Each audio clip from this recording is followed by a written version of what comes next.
Tonight, on a case First Alert 6 investigates had followed for 2 years. Several men are accused of sneaking into the basement of a West Omaha home to have sex with a 15-year-old on several different dates. Yeah, we've tracked these cases as they work through the courts to make sure the decisions which could impact the safety and security of the public are as transparent as possible.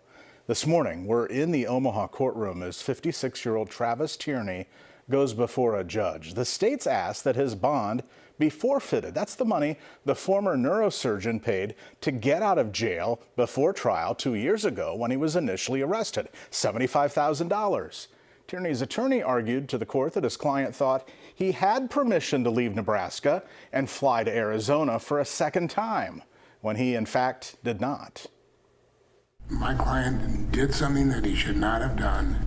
If you were trying to do something to avoid prosecution or to avoid this court, he would not have voluntarily come back to Nebraska. He did. The statute and case law do not contain any sort of standard regarding knowingly, willfully, or material violation. The statute very clearly says when there is a breach, the court shall forfeit. Last May, only First 6 Investigates was there while Tierney was taken into custody by the Metro Fugitive Task Force at Epley Airfield. So no decision today from District Court Judge Richard McGowan. He took the case under advisement.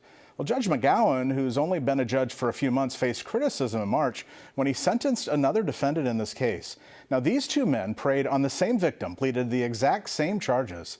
The man on the left received a sentence of 30 to 50 years for sexual assault.